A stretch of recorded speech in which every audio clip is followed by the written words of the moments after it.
Abrir as nossas Bíblias no Evangelho de Mateus, capítulo de número 22, versículo de número 19.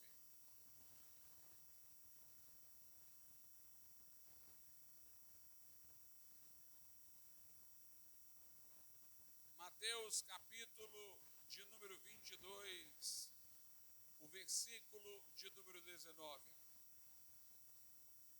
Diz-nos assim a palavra de Deus: Jesus, porém, respondendo, disse-lhes: errais, não conhecendo as Escrituras, nem o poder de Deus. Podeis assentar, irmãos.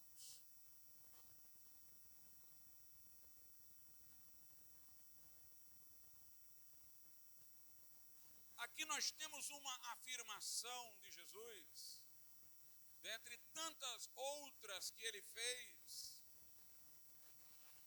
que convalida a autoridade das Escrituras. Jesus, sempre que dialogava com aqueles que o queriam pôr à prova, dizia o que está escrito na lei: não lestes o que foi escrito? Não lestes o que disse o profeta diante de Satanás no deserto, para toda a tentativa do inimigo de articular um diálogo como fez com Eva? Jesus o interrompia dizendo: está escrito. Ao ressuscitar, aparecendo aos discípulos, abriu-lhes o entendimento para compreenderem as Escrituras e lhes mostrou que era necessário que tudo o que estivesse sobre ele escrito na lei, nos salmos e nos profetas se cumprisse. Em João 10, Jesus vai dizer que a Escritura não pode falhar. Ele faz uma citação de um texto do Velho Testamento e diz que a Escritura não pode falhar. Aqui em Mateus, Jesus diz que aquelas pessoas erram por não conhecerem as Escrituras. Isso, meus irmãos, mostra que haver a Escritura no mundo e não haver interesse de lê-la constitui-se num pecado. Vocês erram por não conhecerem as Escrituras. Em João, Jesus disse aos que o ouviam: examinai as Escrituras, porque julgais ter nelas a vida eterna, e são elas que de mim testificam. Portanto, o conhecimento correto acerca de Jesus e da vida eterna, Jesus disse, constar nas Escrituras sagradas. E aqui ele diz: errais, pecais, por não conhecer as Escrituras. Há muitos crentes, irmãos, que não diligenciam por lerem a Bíblia.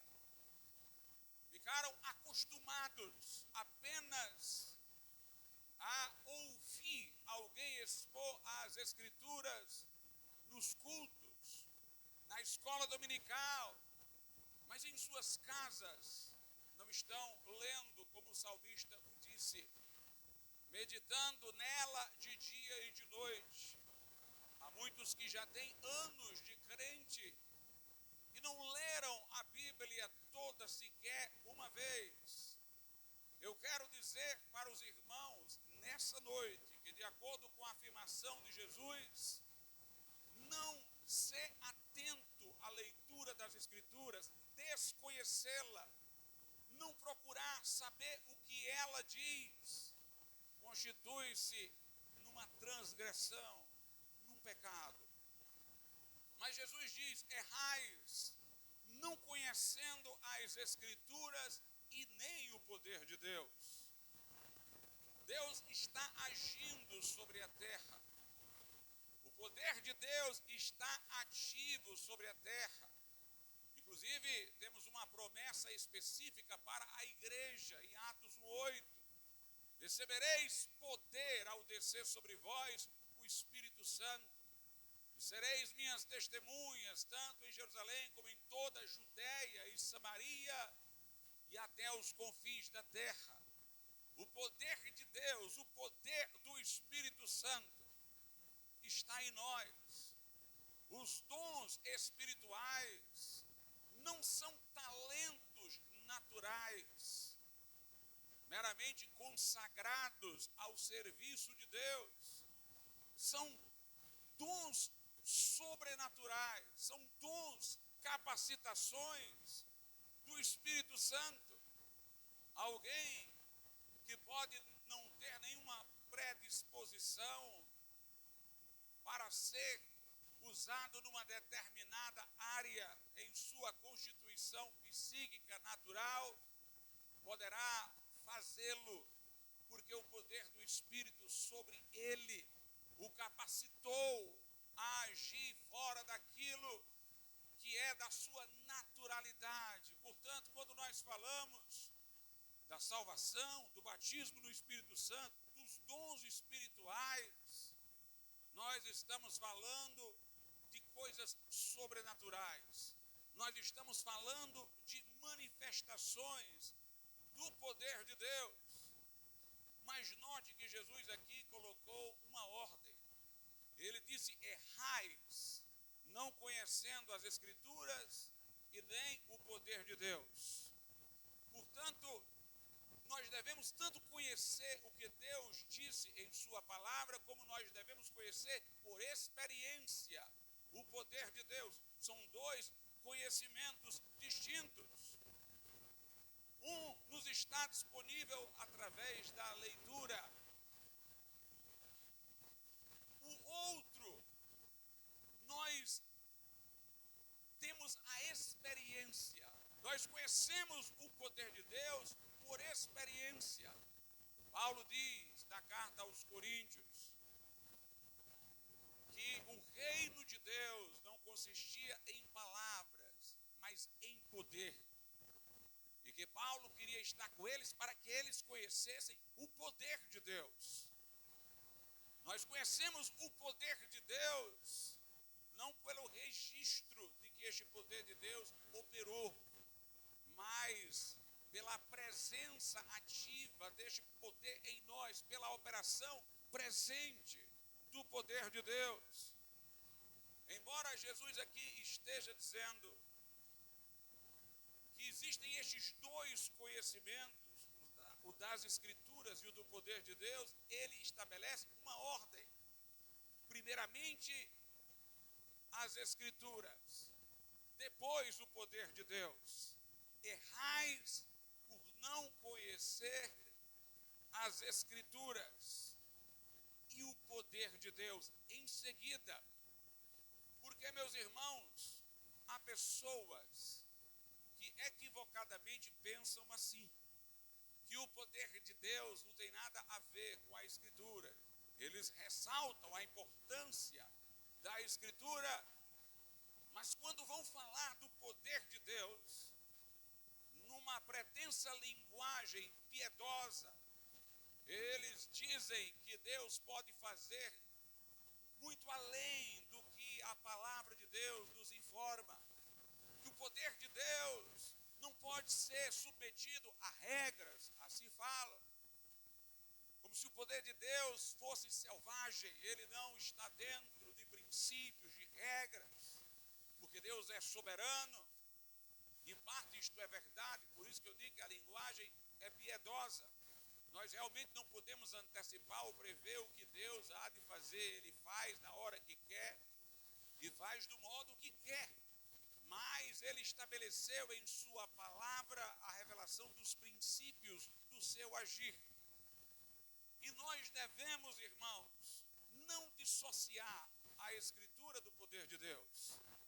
Não podemos ser escriturísticos em relação à devoção à revelação escrita, e quando se tratar do poder de Deus, colocar a Bíblia de lado e pode acontecer qualquer coisa, pode acontecer de maneira totalmente sem precedente, orientador nas Escrituras, nós não podemos agir dessa maneira. E muitos pensam assim, como se fossem dois conhecimentos autônomos, como se não houvesse uma ordem, uma progressão deste conhecimento, como se o conhecimento das Escrituras não limitassem o conhecimento do poder de Deus. Quando eu digo que o poder de Deus vai agir dentro dos limites da Escritura, eu não estou limitando Deus, porque foi Deus que nos deu as Escrituras. Foi Deus que nos revelou o que está aqui. Pelo contrário, eu estou dizendo que Deus é tão maravilhoso para conosco, que Ele revelou a maneira como Ele age para que nós soubéssemos identificar. Deus não fará nada sem revelar os seus segredos aos seus profetas. Os profetas tinham conhecimento precedente do velho pacto de como Deus ia agir. Nesse sentido, este benefício agora é para todo cristão. Nós temos, através da Escritura, o conhecimento para discernir as ações de Deus. Esse tipo de entendimento que coloca o poder de Deus independente das Escrituras, de pretenso conhecimento, ele vai levar muita gente ao engano no final dos tempos. Porque a Bíblia diz que aparecerão falsos profetas que farão sinais e prodígios espetaculares. Se possível fora, a Bíblia diz, eles enganariam até os escolhidos. A vinda do anticristo é segundo a eficácia de Satanás, com sinais e prodígios de mentira. Portanto, pessoas podem ser enganadas. Não é o aspecto sensacional, a impressão que nos traz aos sentidos de um grande aparente milagre que deve nos fazer reconhecer que ali se trata do agir de Deus. Mas os óculos da Escritura, nós identificamos se é de Deus ou se não é de Deus, através das Escrituras sagradas. Por isso que Jesus disse primeiro, errais por não conhecer as Escrituras, e só em seguida o poder de Deus, porque as Escrituras dão uma moldura de como o poder de Deus vai agir. Obviamente a liberdade de Deus agir, dentro dessa moldura a imprevisibilidade, mas nós iremos poder distinguir se uma obra é de Deus ou não, através das Escrituras sagradas. E assim elas são para nós a única regra de fé e de prática, o critério para o nosso discernimento espiritual. Por isso, meus irmãos, que a Bíblia coloca os dons ministeriais acima dos dons carismáticos. Os dons carismáticos são 9. Palavra da sabedoria, palavra do conhecimento, discernimento de espírito, fé, operação de milagre, dons de curar, profecia, línguas e interpretação. Os dons ministeriais são 5. Apóstolos e profetas, que foram o fundamento da igreja, conforme Efésios 2. Nós já não temos mais esses apóstolos e profetas, e aqui não é profeta quem tem o dom de profecia, é o ministério de profeta. Nós não os temos mais, porque o que eles tinham para dizer está aqui.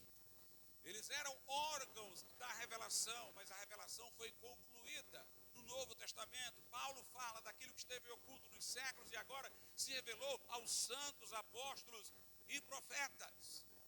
De certa maneira, nós ainda os temos conosco, porque eles, depois de mortos, ainda falam.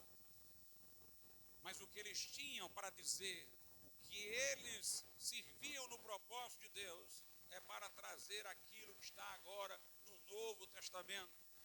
Mas, além de apóstolos e profetas, nós temos entre os dons ministeriais pastores, evangelistas e mestres. Esses dons nós os temos em plena operação hoje.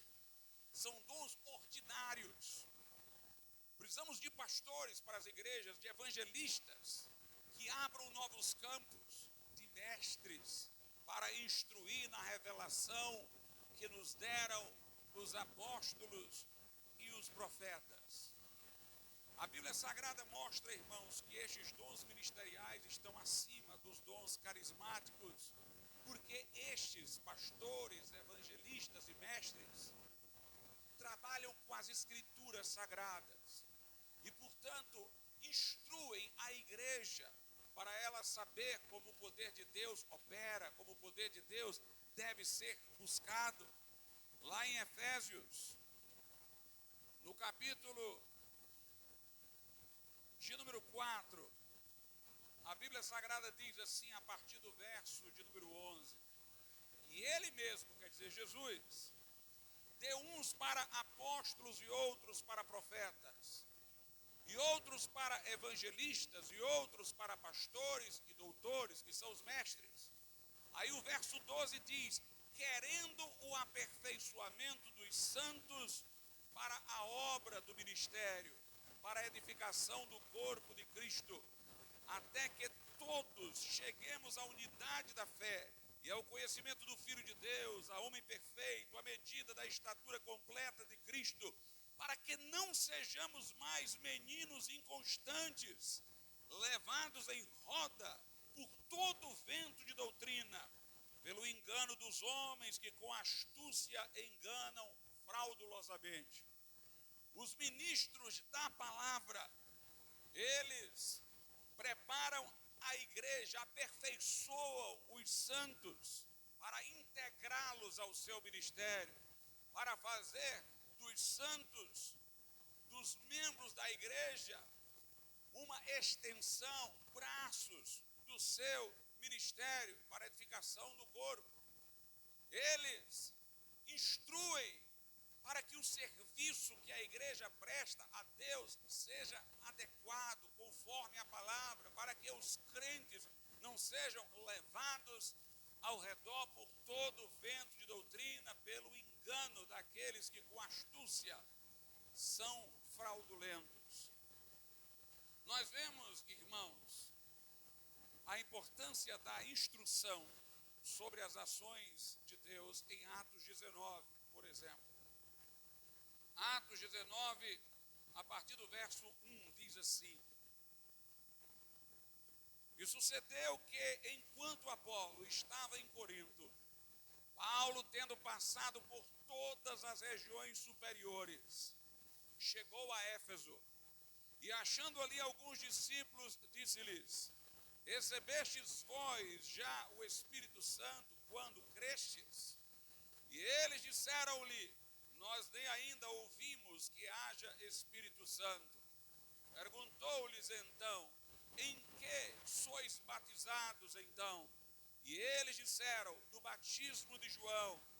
Mas Paulo disse: certamente João batizou com o batismo de arrependimento, dizendo ao povo que cresce no que após ele havia de vir, isto é, em Jesus Cristo.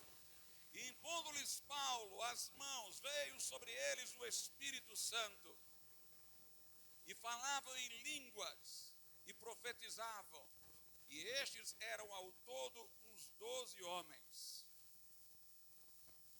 É interessante, irmãos, que Paulo os instruiu sobre o batismo, conforme o versículo 4, e no versículo 5, Paulo os batizou em água.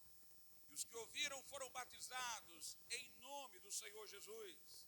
E então, na sequência, verso 6, ele lhes impôs as mãos. E veio sobre eles o Espírito Santo e falavam em línguas e profetizavam. Este grupo de discípulos, de 12 discípulos, eles eram crentes? Eram sim. Eles ouviram a pregação através de Apolo. Em Atos 18, 24, diz: e chegou a Éfeso um certo judeu chamado Apolo, natural de Alexandria, homem eloquente e poderoso nas Escrituras. Este era instruído no caminho do Senhor Jesus, e fervoroso de espírito, falava e ensinava diligentemente as coisas do Senhor Jesus, conhecendo somente o batismo de João. Ele pregava o evangelho bíblico. Ele conhecia sobre Jesus, ele pregava com precisão sobre Jesus, com instrução. mas acerca do batismo ele tinha uma deficiência doutrinária. Ele ainda batizava os convertidos sob a confissão de pecados e não sob a confissão do senhorio de Cristo. Ele batizava na forma que João Batista batizava e não na forma como Jesus instruiu para que nós batizássemos, que era sob a confissão de seu senhorio sobre nossas vidas. A Bíblia diz que Áquila e Priscila ouviram Apolo, viram que ele pregava corretamente sobre Jesus, mas estava equivocado sobre o batismo nas águas, e eles o corrigiram. O versículo 26 diz assim, de Atos 18, ele começou a falar ousadamente na sinagoga, e quando o ouviram, Priscila e Áquila o levaram consigo e lhe declararam mais precisamente o caminho de Deus. Querendo ele passar a Acaia, o animaram os irmãos e escreveram aos discípulos que o recebessem, o qual, tendo chegado, aproveitou muito aos que pela graça criam. Apolo pregou, converteu pessoas, batizou no batismo de João, e quando estava prestes a sair de Éfeso para outro local, numa pregação talvez última que ele estava fazendo numa sinagoga, Áquila e Priscila ouviram, o corrigiram quanto à questão do batismo. Ele seguiu para outra região, foi acolhido pelos irmãos, mas os 12 discípulos que ele deixou ainda estavam batizados apenas no batismo de arrependimento, e não no batismo em nome de Jesus, no batismo pela forma de João Batista, e não no batismo prescrito pela grande comissão. E Paulo chega lá em Éfeso, e Paulo percebe naqueles discípulos que alguma coisa mais forte estava faltando, e ele lhes indaga: recebestes vós o Espírito Santo quando crestes? Vocês foram batizados no Espírito Santo? Tendo crido em Jesus, vocês já receberam o Espírito com poder? E eles disseram: nem sequer sabemos que haja Espírito Santo. Isso não significa que eles não sabiam da existência do Espírito Santo. Apolo era instruído nas Escrituras. O Velho Testamento falava no Espírito Santo. Eles sabiam sobre o Espírito Santo. O próprio João Batista, que batizava em água, o fazia dizendo que o que viria depois dele batizaria no Espírito Santo e em fogo. Quando eles disseram: sequer sabemos que haja Espírito Santo, eles queriam dizer: nós não sabíamos que ainda há o Espírito Santo para ser recebido. Na verdade, não era a existência em si do Espírito Santo que era desconhecida por eles, era que havia a promessa de eles também receberem a plenitude do Espírito Santo. E Paulo, meus irmãos, é tão cuidadoso que Paulo poderia se apressar e orar logo para eles serem batizados no Espírito Santo, mas Paulo pergunta: vocês foram batizados de que forma então? Porque o costume naquele tempo era evangelizar alguém, conduzi-lo ao batismo nas águas e depois orar pelo batismo no Espírito Santo. Como eles não eram batizados no Espírito Santo, Paulo quer rever a trajetória para ver o que é que está lacunoso. Paulo diz: vocês foram batizados em quê? E eles disseram: no batismo de João. Aí Paulo os instrui, os corrige, dizendo que o batismo de João só valeu até a morte e ressurreição de Jesus, porque João falava do Jesus que haveria de vir, mas Jesus já havia se revelado, sido crucificado e ressurreto. E depois de os instruir, Paulo vai batizá-los na forma correta, em nome de Jesus Cristo. Ou seja, eles confessando o nome de Jesus, o senhorio de Cristo. E eles são batizados. E depois Paulo lhes impõe as mãos para que recebam o Espírito Santo e começam a falar em línguas e profetizar. Meus amados irmãos, esta é a regra bíblica. Às vezes nós não somos muito bíblicos. Nós pegamos um novo convertido para o qual não preparamos ainda nem sequer para o batismo e já queremos que ele seja batizado no Espírito Santo. Não é este o caminho bíblico. Nós devemos primeiro prepará-lo para o batismo nas águas. A ordem natural é essa. Pedro disse no dia de Pentecostes: arrependei-vos, cada um de vós seja batizado em nome do Senhor Jesus Cristo e recebereis o dom do Espírito Santo. Paulo seguiu exatamente esta ordem. Perguntou se eles haviam recebido o Espírito Santo, eles disseram que não, ele não orou. Perguntou como era o batismo deles, eles disseram que tinha sido na forma de João. Paulo disse que não era mais daquela forma. Paulo os levou ao batismo em água da forma correta e depois Paulo lhes impôs as mãos para que recebessem o Espírito Santo. É verdade que Deus pode batizar alguém no Espírito Santo antes do batismo nas águas, fez isso na casa de Cornélio. Mas na casa de Cornélio nós vemos toda uma circunstância de exceção. Cornélio não era como qualquer novo convertido, ele já era um homem crente ao modelo do Velho Testamento, ele conhecia as promessas, as Escrituras. Cornélio, meus amados irmãos, ouvia Pedro ali diligentemente para receber tudo que Pedro dizia. Já foram orientados a trazer Pedro para ouvir de Pedro palavras necessárias à salvação no modelo neotestamentário. Ele recebeu orientação em visão e Pedro não iria batizar Cornélio em água, porque Cornélio era gentil, sob a pressão dos judeus que vieram com ele. Então Deus batizou a casa de Cornélio do Espírito Santo para que Pedro tivesse um argumento. Pedro disse: posso eu recusar a água a estes que, como nós, receberam o Espírito Santo? E assim, com ousadia, ordenou que fossem batizados em nome do Senhor. Mas nós devemos seguir a ordem bíblica. Deus pode fazer como quer, da forma que quer, mas a instrução que nós recebemos é para ocupar a mente do novo convertido, primeiramente com o compromisso dele com Deus, com a igreja, com o seu testemunho público, para que depois o instruamos a ter poder para ser testemunha. Lá em Hebreus, no capítulo de número 4, aliás, capítulo de número 5, nós vemos o autor da carta repreendendo aqueles irmãos, porque eles não avançavam no conhecimento da Escritura, ainda eram meninos. Veja em Hebreus 5 que ele diz a partir do versículo de número 11, do qual muito temos que dizer de difícil interpretação, porque vos fizeste negligentes para ouvir. A Bíblia não é de difícil interpretação em si mesma, mas algumas coisas devem ser aprendidas antes de outras.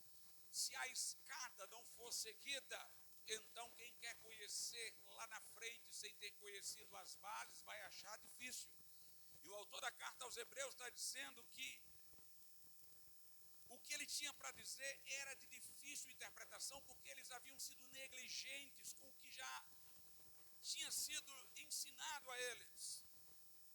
Eles não ouviram atentamente, ainda tinham dúvidas básicas.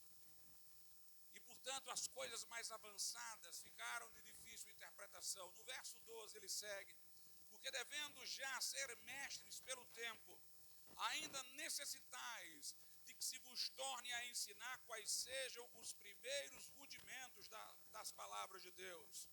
E vos haveis feito tais que necessitais de leite e não de sólido alimento. Porque qualquer que ainda se alimenta de leite não está experimentado na palavra da justiça, porque é menino.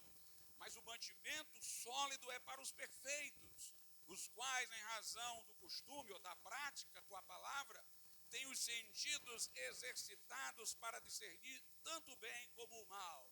Aí ele segue, agora no capítulo 6, por isso, deixando os rudimentos da doutrina de Cristo, prossigamos até a perfeição, não lançando de novo o fundamento do arrependimento de obras mortas e da fé em Deus, e da doutrina dos batismos no plural, batismo nas águas, batismo no Espírito Santo, e da imposição de mãos, que é para o batismo no Espírito Santo, que é também para a ordenação de ministros, para orar pelos enfermos, e da ressurreição dos mortos, e do juízo eterno. Isto faremos, se Deus o permitir.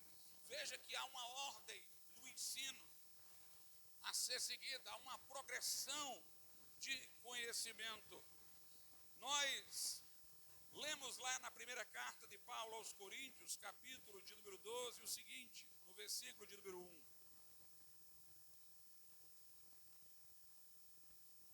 Acerca dos dons espirituais, não quero, irmãos, que sejais ignorantes. Note, o apóstolo Paulo está mostrando que há revelação, que há instrução, que há doutrina dada por Deus acerca dos dons. Aqueles irmãos tinham os dons. Aqueles irmãos tinham, inclusive, de maneira abundante, conforme se pode ler na carta. Mas Paulo está dizendo que, tendo os dons, faltava a eles instrução sobre os dons. De maneira que eles estavam errando no exercício dos dons espirituais por falta desta instrução. Acerca dos dons espirituais, não quero, irmãos, que sejais ignorantes. Veja o verso de número 2. Vós bem sabeis que éreis gentios, pagãos, levados aos ídolos mudos, conforme éreis guiados. Porque, meus irmãos, nos cultos pagãos, certas entidades baixavam, que nós sabemos serem malignas. O apóstolo Paulo diz que quem sacrifica aos ídolos, inclusive é nessa mesma carta aos Coríntios, sacrifica aos demônios, que o culto aos ídolos é culto aos demônios. E durante estes cultos que os gentios ofereciam aos seus deuses, que eram, na verdade, demônios, entidades se apossavam destas pessoas e elas ficavam fora de si. Faziam coisas como se a personalidade delas tivesse sido suspendida e o corpo delas tivesse sendo usado por esses espíritos e elas estivessem fora de si. E Paulo está dizendo, olha, eu quero dizer o seguinte, quando vocês eram gentios era assim. Vocês eram levados, arrastados, vai entender uma coisa que a pessoa é tomada. Vocês eram levados aos ídolos mudos, conforme eram guiados. Vocês não tinham autodireção.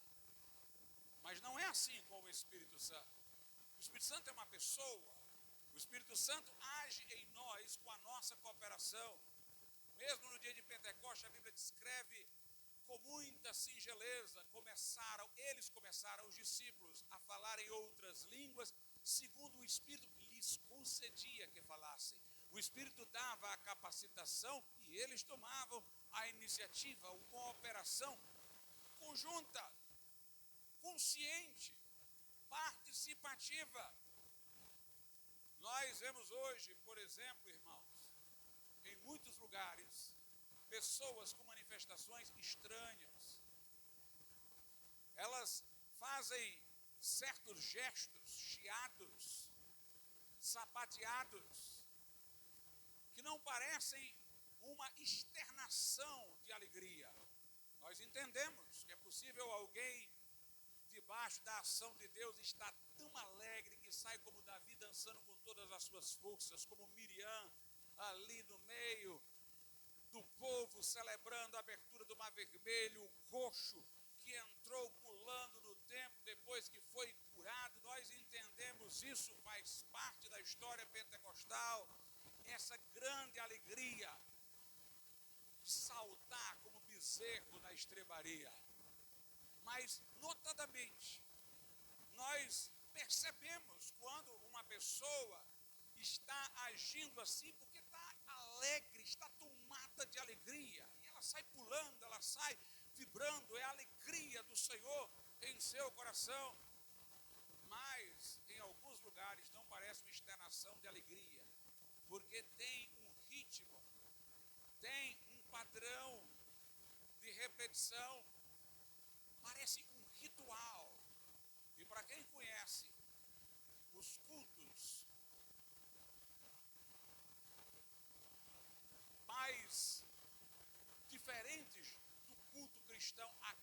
Brasil, percebe que aquele tipo de manifestação está muito aparentado com certas formas de religião que são pagãs, como se a pessoa tivesse fora de si. Eu tenho uma tese. Pode ser que pessoas que tenham vindo desse meio e convertido-se ao Evangelho ficaram com esse tipo de manifestação tão incrustada em seus hábitos que quando se alegram, em vez de dar uma expressão de alegria comum e normal, elas repetem esses movimentos. Mas isso é perigosíssimo, porque ela está repetindo uma coisa que fazia dentro de uma religiosidade pagã. E isso pode levar ao engano, porque de repente pode aparecer alguém que está realmente com aquele espírito dessa religiosidade e vai ficar indistinto no meio dos que estão fazendo isso. E o tipo de ação parece dar a impressão que a pessoa está fora de controle, despersonalizada. Paulo aqui diz: meus irmãos, não sejam assim. Lembrem-se do que vocês foram, não é mais assim com os dons espirituais. Aqui na primeira carta aos Coríntios, capítulo 14, no verso 32, o apóstolo diz: e os espíritos dos profetas estão sujeitos aos profetas. Ninguém fica fora de si. O espírito profético, ele está sob o controle do profeta. É o que está dito nesse momento. No verso de número 3 de 1 Coríntios 12, diz assim: portanto vos quero fazer compreender que ninguém que fala pelo Espírito de Deus diz Jesus é anátema. E ninguém pode dizer que Jesus é o Senhor, senão pelo Espírito Santo. O que é que isso tem a ver com os dons, pastor? O que tem a ver com os dons é que o apóstolo Paulo quer dizer que onde os dons estão se manifestando, o propósito para o qual Deus os concede é a glória de Cristo. Não é para o destaque de uma personalidade, não é para a promoção de uma pessoa, não é para culto a uma personalidade, não é para uma visualização de homens de poder, de profetas privilegiados. Não, é para Jesus ser glorificado.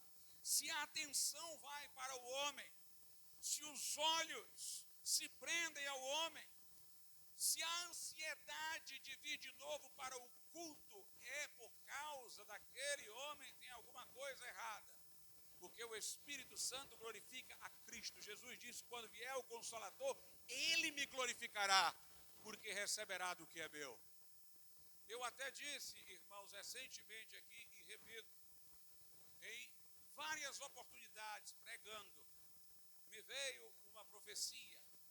Eu a coloquei no meio do meu sermão, sem chamar a atenção para o fato de que estava naquele momento profetizando, falando ao coração de alguém presente por uma inspiração dada por Deus.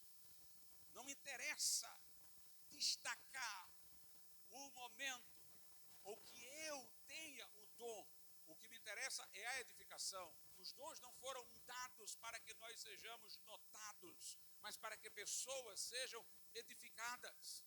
Se alguém está conversando com outro e lhe vem uma palavra inspirada de profecia para encorajar, confortar, consolar, ele pode transmitir e o outro nem sequer soube que aquilo foi uma profecia, soube que aquilo o confortou, que aquilo o encorajou. O importante é o efeito, não chamar atenção para a pessoa. Por isso que nós não consideramos que seja recomendável biblicamente a maneira como alguns fazem, que eles mudam a impostação de voz, fazem alguma expressão como se estivessem recebendo uma influência sobrenatural, porque querem ser notados como querendo falar alguma coisa sobrenatural. Nós não precisamos ser notados, nós precisamos que a palavra edifique aquele que está ouvindo. Nós não precisamos ser destacados, reconhecidos, notados. Nós precisamos que a edificação seja produzida. E nós, irmãos, entendemos que quando alguém, por exemplo, recebe uma profecia, daqui a pouco eu falo melhor sobre isso, ele não deve dizer assim diz o Senhor, porque se ele vai ser julgado em seguida, não é o Senhor que está sendo julgado, é ele que pode ter errado. E portanto nós devemos dizer como Ágapo, eu entendo que o Senhor está dizendo isso. A Bíblia diz que Ágapo, o profeta, deu a entender pelo Espírito que haveria uma grande fome. Note o cuidado. Ele não fez uma afirmação, ele deu a entender pelo Espírito. A Bíblia Sagrada, irmãos, portanto, mostra que os dons são para a glória do Senhor Jesus, para promover a glória de Cristo. A Escritura diz que as profecias devem ser julgadas. 1 aos Coríntios, capítulo 14, verso de número 29. E falem 2 ou 3 profetas e os outros julguem. Lá na carta de Paulo aos Tessalonicenses 5, versículos 20 e 21 diz: não desprezeis as profecias, examinai tudo, retende o bem. Se a Bíblia diz isso, irmãos, é porque tem um padrão para julgar as profecias. Como nós iríamos julgar sem um padrão? O padrão é a Escritura Sagrada. É ela que nos dará os princípios para esse julgamento. E nós sempre faremos esse julgamento. Paulo teve uma visão de um homem da Macedônia que dizia: passa para cá e ajuda-nos. E Paulo disse: eu entendi que Deus queria que eu fosse naquela direção. É interessante que Paulo diz: eu concluí. A visão, irmãos, ela não veio com a resposta. Houve um raciocínio. Paulo estava tentando entrar numa região e não conseguia. E então, ele viu este homem da Macedônia, teve esta visão, o homem dizendo: passa para cá e ajuda-nos. Ele diz: eu concluí, então, que Deus não estava querendo que eu fosse naquela direção em que estava sendo barrado, mas que eu fosse na direção da Macedônia. Portanto, devemos julgar. E aqui é interessante uma coisa a ser falada sobre visão. Eu aprendi isso com o Dr. Robert McAllister, um pioneiro pentecostal, de família pentecostal. Seus ancestrais estiveram na Rua Azusa. E ele dizia que visão sempre é para a pessoa que recebeu a visão. E se você olhar na Bíblia, isso é verdade. Não existe visão terceirizada. Eu vi para outro. Não, eu vi para mim. É para alguma coisa que eu tenho que fazer. Visão e sonhos. Faraó teve sonhos e a interpretação do sonho era que ele deveria armazenar coisas, mantimentos, para que o seu reino atravessasse a fome. Pedro teve uma visão, e a visão de Pedro era para orientá-lo a ir à casa de Cornélio, sem deixar os seus preconceitos prevalecerem. Paulo teve uma visão do homem da Macedônia, e ele seguiu o caminho naquela direção. Note, a visão só interessava a quem estava vendo. Era para ele fazer alguma coisa. Era para Pedro e a casa de Cornélio, era para Paulo e a Macedônia. Não existe visão terceirizada. A visão é para você que está tendo, é alguma coisa que seja para você mesmo. Quando Deus aparece em visão, é para falar a pessoa que está tendo a visão. E nós vemos que a igreja de Corinto tinha abundância de dons, irmãos, mas não tinha conhecimento bíblico. Por isso que Paulo disse: não quero que sejais ignorantes. Observe, por exemplo, o que o apóstolo Paulo diz na primeira carta aos Coríntios, capítulo de número 3, versículos 1, 2 e 3. E eu, irmãos, não vos pude falar como a espirituais, mas como a carnais, como a meninos em Cristo. Com leite vos criei, que é a palavra, e não com carne, ou seja, não com uma palavra mais profunda. Falei só para vocês as coisas básicas. porque ainda não podíeis, ou seja, vocês não cresceram para receber as coisas com mais profundidade, nem tampouco ainda agora podeis, porque ainda sois carnais. Pois havendo entre vós inveja, contenda e dissensões, não sois porventura carnais e não andais segundo os homens? Meus irmãos, que coisa curiosa. Uma igreja cheia de dons espirituais, que Paulo em nenhum momento recrimina, pelo contrário diz, já que desejais tanto, procurai abundar, é bênção. Mas uma igreja cheia de dons espirituais, entretanto mundana. Mundana ao ponto de haver dentro dela partidos e facções para imitar aquelas facções que existiam no mundo. No mundo, entre os filósofos, e a cidade de Corinto era a cidade portuária, ali a filosofia corria livremente. Entre os filósofos, você tinha o platônico, o neoplatônico, o epicurista, o estoico, o discípulo de Aristóteles, o discípulo de Zenon, o discípulo desse, o discípulo daquele. E aquela igreja trouxe para dentro de sua estrutura essa divisão que imitava as escolas filosóficas. Um dizia, eu sou de Paulo, outro, sou de Pedro, outro, sou de Cefas. Cada um queria se singularizar, dizendo que o nome da sua escola era melhor. Paulo tinha mais conhecimento, Apolo era mais eloquente, Pedro era discípulo mais antigo, se gloriando nos homens, se gloriando em coisas terrenas. E Paulo os reprovou por essa divisão carnal. Mas eles, por terem muitos dons, ainda eram orgulhosos. Diz assim a Bíblia em 1 aos Coríntios, capítulo de número 4, versículos 7 e 8. Porque quem te faz diferente? E que tens tu que não tenha recebido? E se o recebeste, por que te glorias, como se não houveras recebido? Já estais fartos? Já estais ricos?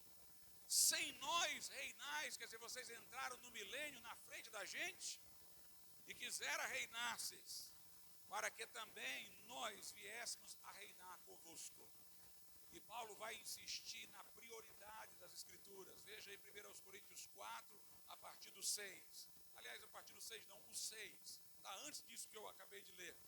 E eu, irmãos, apliquei estas coisas por semelhança a mim e a Apolo, por amor de vós, para que em nós aprendais a não ir além do que está escrito, não vos ensoberbecendo a favor de um contra o outro. Paulo está dizendo, olha, não se glorie no partido a que vocês pertencem, não se gloriem nos dons que vocês possuem. A Escritura não permite isso, não vão além do que está escrito, aprendam comigo e com Apolo a não ir além do que está escrito. Na primeira carta aos Coríntios, capítulo 14, veja o que Paulo diz, a partir do 36. Porventura saiu dentre vós a palavra de Deus, ou veio ela somente para vós? Paulo está ironizando. Paulo diz, vocês não querem aprender nada? Vocês acham que são dono de tudo? A palavra de Deus veio só para vocês ou saiu de vocês? Aí ele diz no verso 37, se alguém cuida ser profeta ou espiritual, reconheça que as coisas que vos escrevo são mandamentos do Senhor. Ele está dizendo, se vocês são de fato espirituais, vocês vão reconhecer que o que eu estou escrevendo é a palavra de Deus. Que esta escritura, esta carta que eu envio é autoritativa. E Paulo fala de maneira tão forte que ele diz no versículo 38, mas se alguém ignorar isto, que ignore. Se não quer receber, não receba. Mas se vocês são de fato profetas, se vocês são espirituais, vocês vão reconhecer a autoridade da escritura, vocês vão reconhecer o que eu estou escrevendo. A igreja de Corinto, irmãos, ela não tinha amor. Na ceia, um grupo chegava, tomava a ceia e ia embora. O outro chegava, tomava a ceia e ia embora. Porque um era de Apolo, o outro era de Cefas. O apóstolo diz: esperai uns pelos outros. Saiam dessa concorrência maligna, estejam juntos. Vocês são um só povo, vocês são de Cristo, tudo é vosso. Nós somos de vocês, vocês são de Cristo e Cristo de Deus. E Paulo, meus amados irmãos, repreendia esse espírito de divisão, maculado pelo orgulho e sem amor. É interessante que os dons foram dados para a edificação da igreja. Esse é o propósito para o qual foram dados. Mas se eles não forem exercitados com amor, eles não vão edificar. É o que Paulo diz na primeira carta aos Coríntios 13, o tempo todo: se eu tiver o dom de profecia, a palavra da ciência, se eu tiver isso, aquilo, se eu não tiver amor, de que é que adianta? Qual é a edificação que traz? Uma pessoa, irmãos, pode ter recebido uma palavra de Deus para dizer ao outro, mas por falta de amor, a maneira dela de dizer, poderá ser exibido superioridade, pode ser humilhando, e aí ela recebeu alguma coisa de Deus, mas a maneira como ela está transmitindo não está edificando, porque falta amor. Então não basta ter o dom, é preciso ter a motivação correta de servir, de abençoar a igreja de Cristo, para que o dom seja exercitado, cumprindo a sua missão e a sua finalidade. A Bíblia diz o seguinte, em Romanos capítulo de número 12. Romanos 12.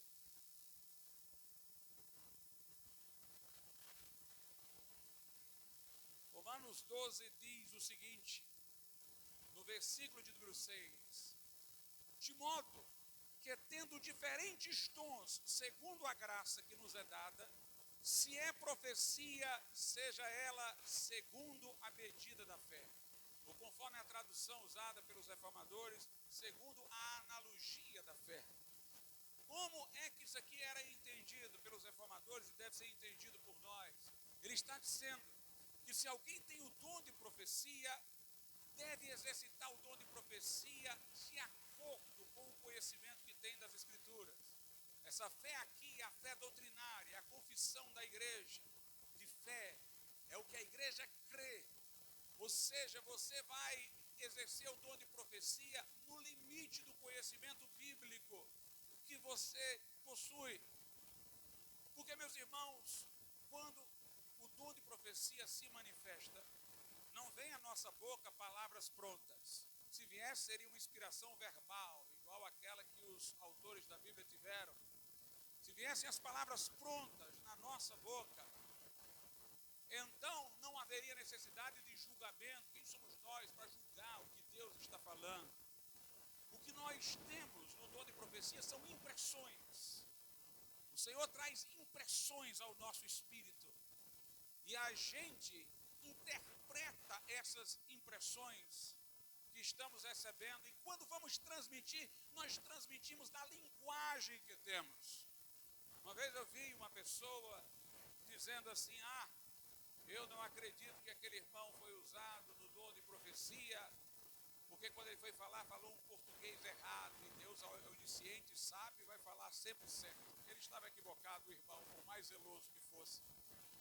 Quando a pessoa for transmitir, vai falar com o português que ela conhece. Ela vai falar com as palavras que ela conhece.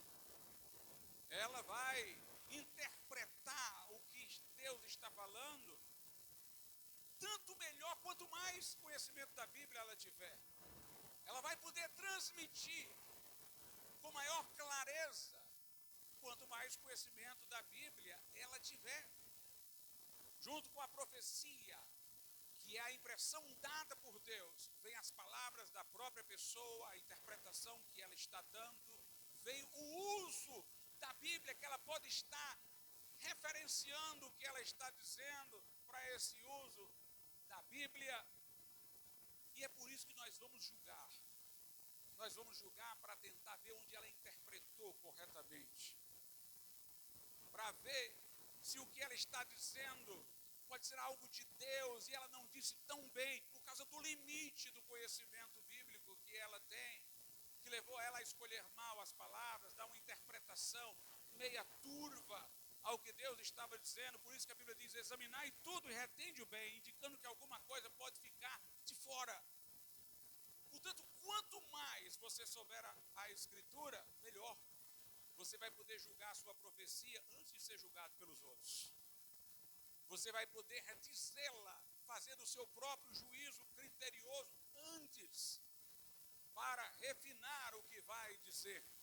Por isso que a Bíblia diz: seja segundo a analogia da fé, seja segundo a medida da fé. Portanto, nós devemos, até para exercitar os dons adequadamente, ter o conhecimento das Escrituras Sagradas. O dom de profecia, irmãos, ele não é para doutrinar a igreja. Se alguém, enquanto profetizar, citar versículos bíblicos, falar da volta de Jesus, eu não vou dizer que ele está mentindo, mas ele está falando o que ele já sabe pela Bíblia. Ele não está, nesse aspecto, profetizando, ele está dizendo o que ele sabe. A profecia não é para doutrinar, é para edificar, consolar e edificar.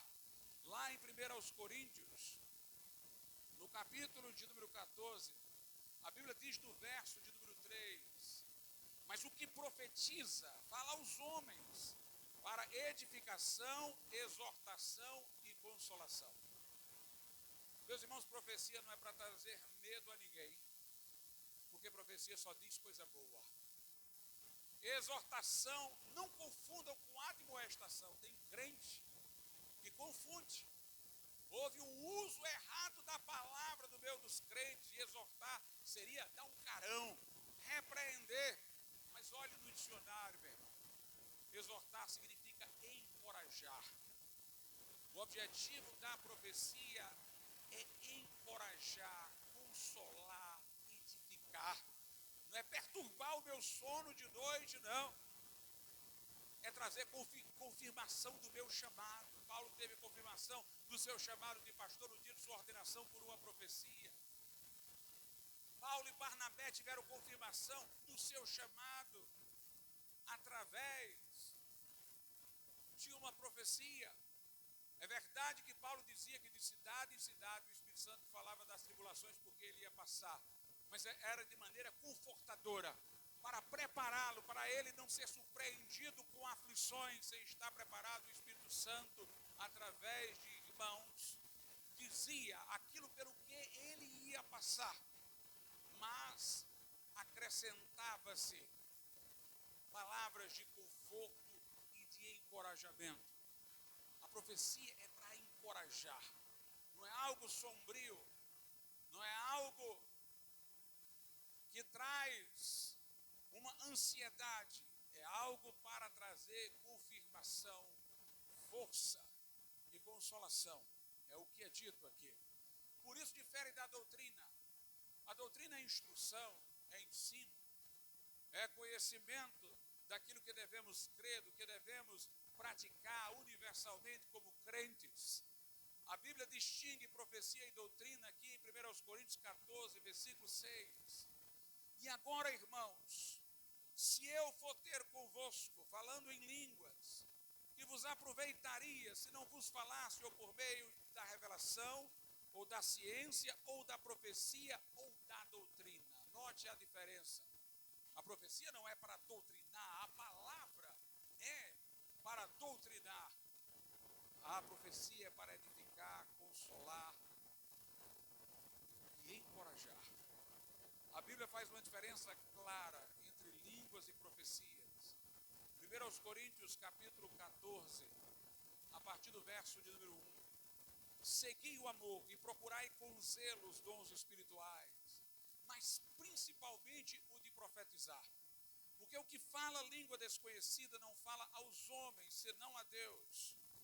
Porque ninguém o entende e em espírito fala mistérios. Mas o que profetiza fala aos homens para edificação, exortação e consolação. O que fala em língua desconhecida edifica-se a si mesmo, mas o que profetiza edifica a igreja.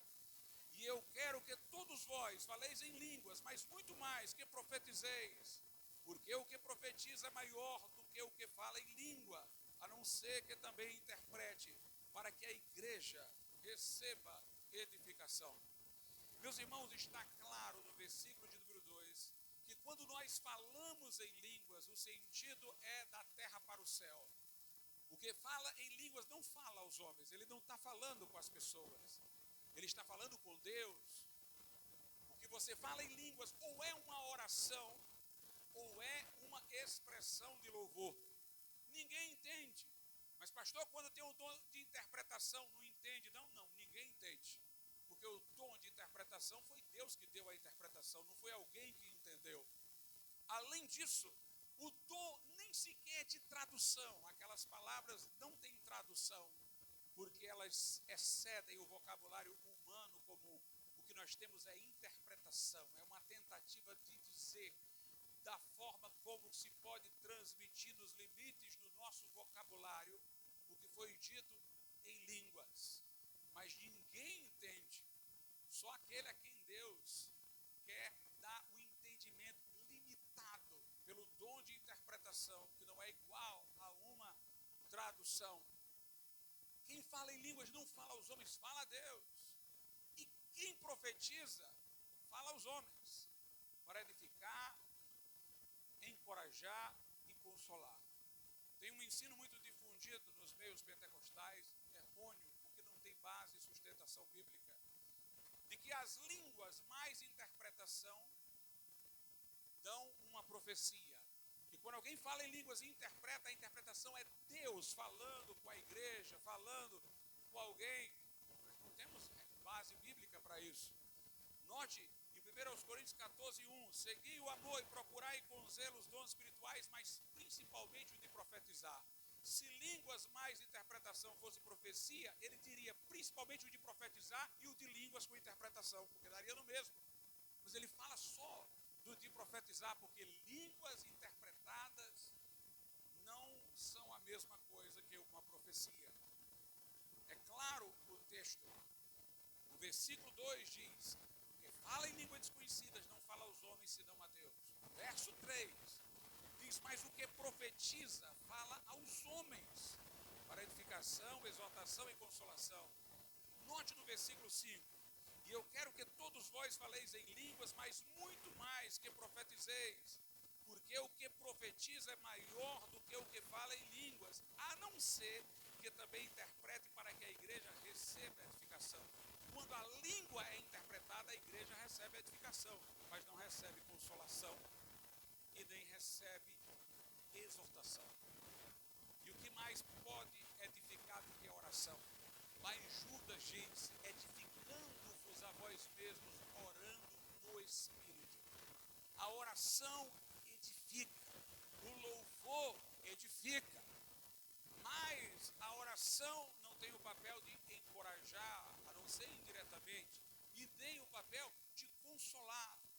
Quando as línguas são interpretadas, a igreja recebe a edificação, mas ela não recebe exortação nem consolação, só na profecia. Aqui em 1 Coríntios 14, versículos 16 e 17, diz assim, note: de outra maneira, se tu bendizeres com o Espírito, quer dizer, em línguas, ele está falando de alguém louvar em línguas, ou adorar, ou bendizer. De outra maneira, se tu bendizeres com o Espírito, como dirá o que ocupa o lugar de endouro o amém sobre a tua ação de graças, visto que não sabes o que dizes?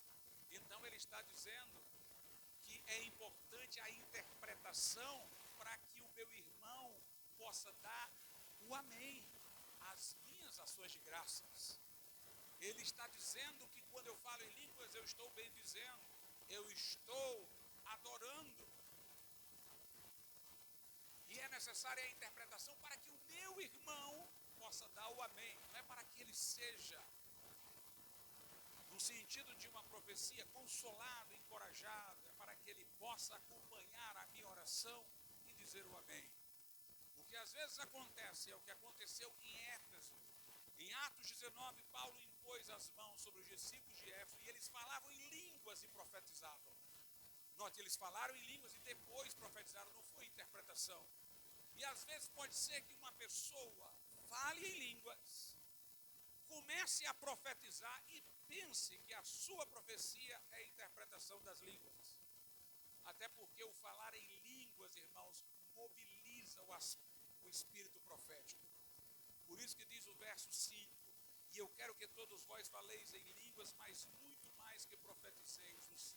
Os entendidos aqui no grego dizem que o texto está dizendo, eu quero que vocês falem em línguas, mas falem até profetizar, indicando que o falar em línguas aguça a sensibilidade do espírito humano para ouvir o Espírito de Deus e ele continuar com uma profecia, mas que não seria o mesmo que interpretação de línguas. Uma outra coisa importante para nós aprendermos é sobre o batismo no Espírito Santo. O pastor Seymour, conforme alguns dizem, da Rua Azusa, ele, depois de um tempo passada aquela grande fase do avivamento, ele ficou extremamente desgostoso com o que estava vendo. Ele viu pessoas falando em línguas que ele não acreditava, que elas estavam sendo batizadas no Espírito Santo. Ele lembrava os dias de outrora, e ele, próximo da morte, estava muito entristecido. E ele começou a escrever fortemente, dizendo que o que nós buscamos é o batismo no Espírito Santo e não as línguas. As línguas são a evidência. Mas ainda assim, se alguém fala em línguas e não manifesta frutos de conversão, ela nem sequer pode ser tida como tendo sido realmente batizada no Espírito Santo. Ele era tão enfático nisso, irmãos, no final, que tinha pessoas que interpretavam, até hoje tem, que ele abandonou a crença de que as línguas seriam a evidência do batismo do Espírito Santo, mas ele não abandonou. Ele apenas insistiu que as pessoas estavam só querendo falar em línguas e que o batismo no Espírito Santo não é falar em línguas. Essa é a evidência do batismo do Espírito Santo. O batismo do Espírito Santo é ser cheio do Espírito Santo, é ter poder. E nós devemos ter o mesmo cuidado. Toda vez que o movimento pentecostal torna-se só um movimento de línguas, então nós temos o esfriamento. Nós devemos focar, irmãos, no batismo do Espírito Santo como revestimento de poder. As línguas virão como evidência. É interessante que quando Jesus falou com os discípulos, lá em Atos 2, Jesus disse, João batizou com água, vocês serão batizados no Espírito Santo dentro de poucos dias, recebereis poder ao descer sobre vós o Espírito Santo, sereis minhas testemunhas. Em nenhum momento Jesus falou nas línguas. É verdade que em Marcos 16, na grande comissão, ele disse, estes sinais seguirão os que creem, em meu nome falarão novas línguas. Mas até aquele momento os discípulos não sabiam que essas línguas que ele falou que acompanhariam, quando deu a grande comissão, se manifestariam por ocasião do batismo no Espírito Santo. Eles buscaram o batismo no Espírito Santo sem saber que falariam em línguas. E então, no dia de Pentecostes, foram cheios do Espírito Santo, começaram a falar em línguas. As pessoas perguntavam o que é isto dizer. Pedro disse, isto é o que foi dito pelo profeta Joel. E note que a profecia de Joel nem faz menção a línguas, mas faz menção ao derramamento do Espírito Santo. Nos últimos dias, diz o Senhor, derramarei do meu Espírito sobre toda a carne. Os vossos filhos e filhas profetizarão, os vossos jovens terão visões, os velhos terão sonhos, sobre os meus servos e minhas servas derramarei do meu Espírito e profetizarão. E profetizar ali, a linguagem do Velho Testamento, é pregar, é confrontar reis. Portanto, Pedro emoldurou a experiência numa promessa de poder para nós sermos arautos do Senhor. Ele correu logo das línguas, que era a pergunta, o que é isto dizer? Para a promessa, que era de Deus levantar uma geração de profetas, de pregadores, através do derramamento do Espírito Santo. Note como ele linkou a experiência com a Bíblia, era a sua autoridade. Em Atos dos Apóstolos, capítulo de número 8, a Bíblia diz que Pedro e João desceram de Jerusalém a Samaria para orar para que os irmãos lá recebessem o Espírito Santo. Note, eles não foram orar para eles falarem línguas. Eles foram orar para eles receberem o Espírito Santo. Lucas é até discreto. Nós só inferimos que eles falaram em línguas porque Lucas diz que Simão viu que pela imposição de mãos era dado o Espírito Santo, de onde eu deduzo que eles falaram em línguas. Mas toda a ênfase era receber o Espírito Santo. Em Atos 10, Pedro, meus irmãos, nem sequer acreditava que sobre os gentios ainda pudesse ser derramado o Espírito Santo, embora no Pentecostes tenha citado que era sobre toda a carne, mas ele foi com relutância ali. Deus o surpreendeu, ele mostra-se surpreso, ele diz: quem sou eu para resistir a Deus? E os gentios se maravilharam de que aquelas pessoas falassem línguas, se maravilharam de que o dom do Espírito Santo se derramasse também sobre os gentios, porque os ouviam falar em línguas e magnificar a Deus. Nem Cornélio sabia que devia falar em línguas, nem Pedro orou por eles para eles falarem, mas eles, ao receberem a plenitude do Espírito Santo, começaram a falar em outras línguas. Ananias foi até Saulo, depois de sua conversão, e disse: Saulo, irmão, o Senhor Jesus me enviou para eu orar por ti, para que tu tornes a vez e seja cheio do Espírito Santo. Ananias não disse: eu vim orar para que você fale em línguas, eu vim orar para que você seja cheio do Espírito Santo. A Bíblia nem fala que Paulo falou em línguas ali. Eu sei que ele falou, porque lá na carta aos Coríntios ele diz: dou graças a Deus, porque falo mais em línguas do que todos vós. Mas a ênfase de Lucas era que Ananias orou por Paulo para ele ser cheio do Espírito Santo. Em Atos 19, Paulo chega ali diante dos discípulos de Éfeso, e ele não pergunta: vocês já falaram em línguas? Ele pergunta: vocês receberam o Espírito Santo quando creram?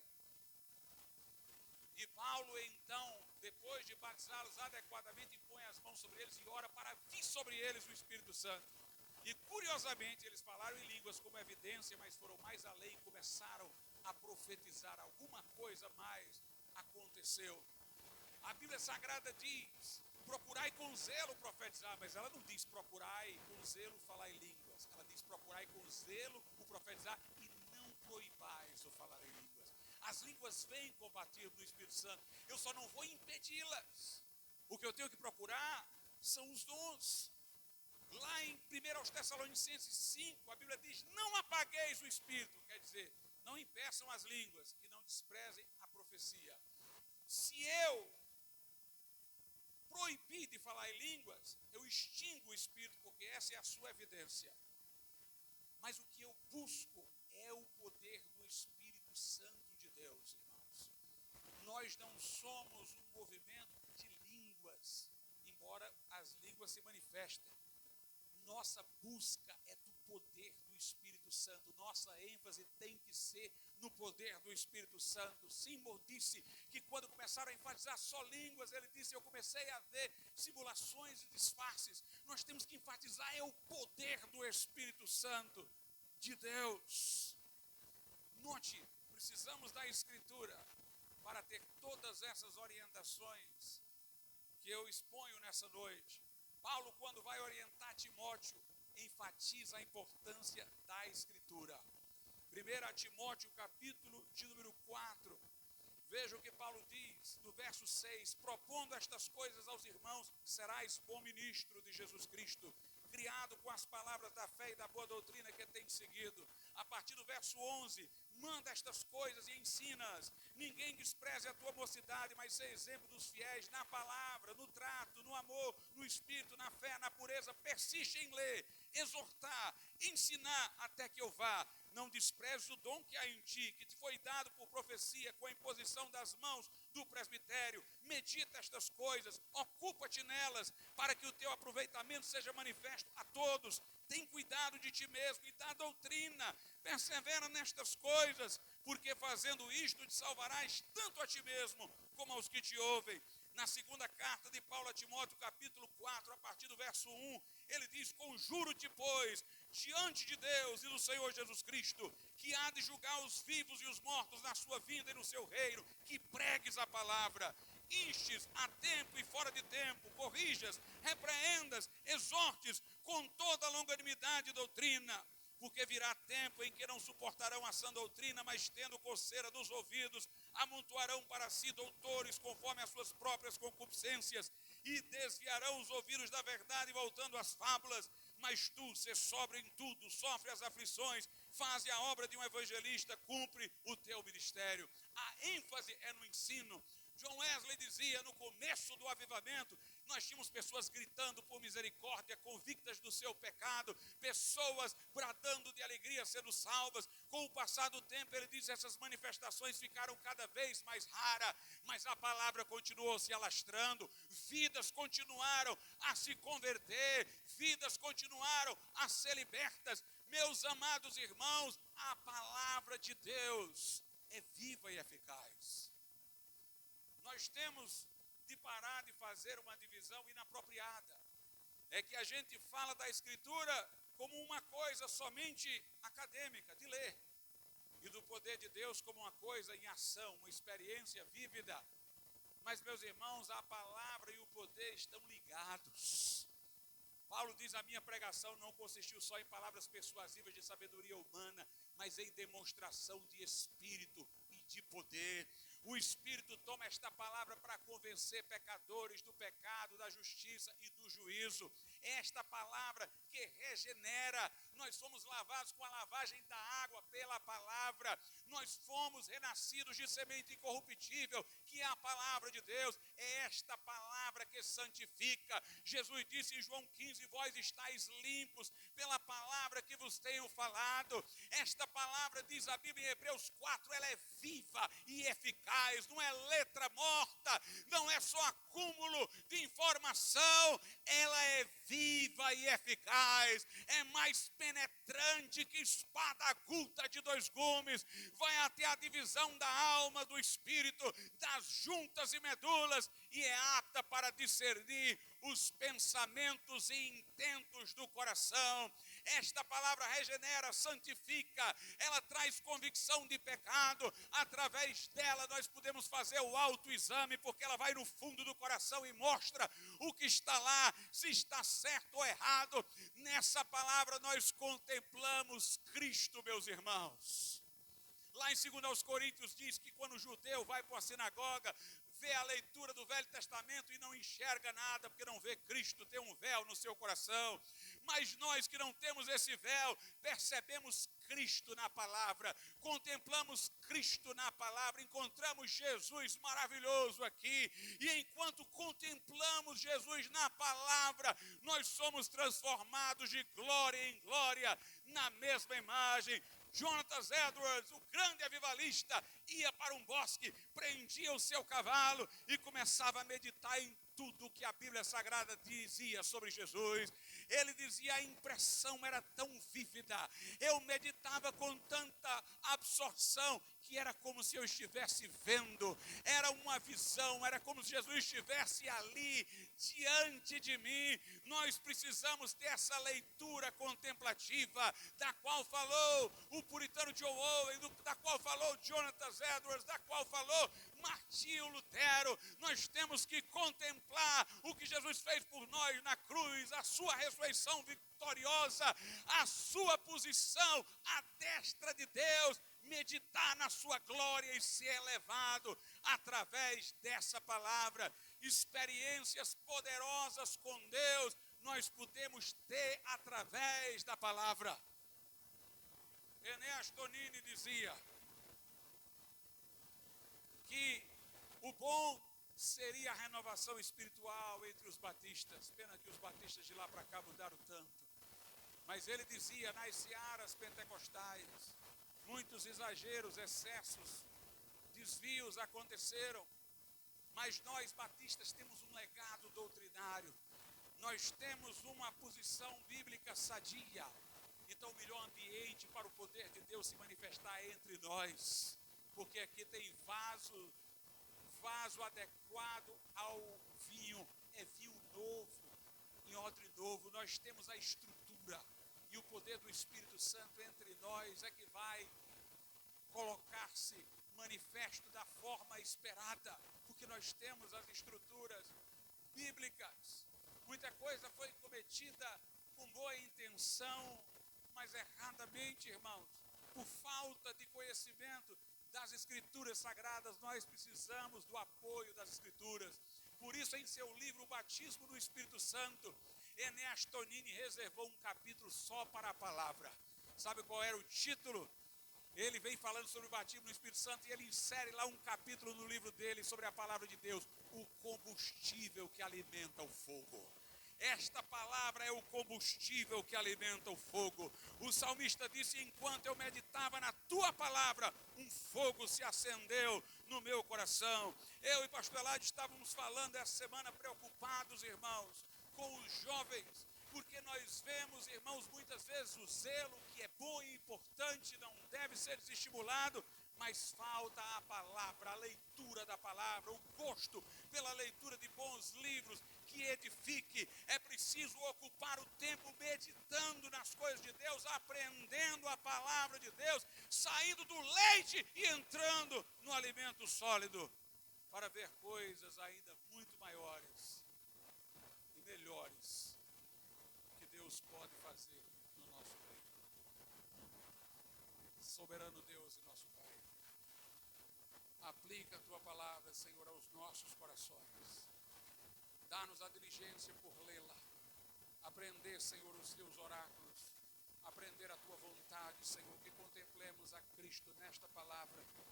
A tua palavra diz como o jovem guardará o seu caminho, guardando a palavra no coração. Guardei a tua palavra no meu coração, para não pecar contra ti. Que esta palavra, meu Deus, incendeie o nosso coração, alimente os nossos pensamentos, nos dê a correta visão e o discernimento. Queremos dons, ó Pai, queremos poder, queremos as manifestações do alto, mas queremos com a tua palavra, regendo, ordenando, guiando, dando discernimento, sendo a bússola, lâmpada para os nossos pés e luz para o nosso caminho. Que tenhamos o zelo pela tua palavra. É o que pedimos em nome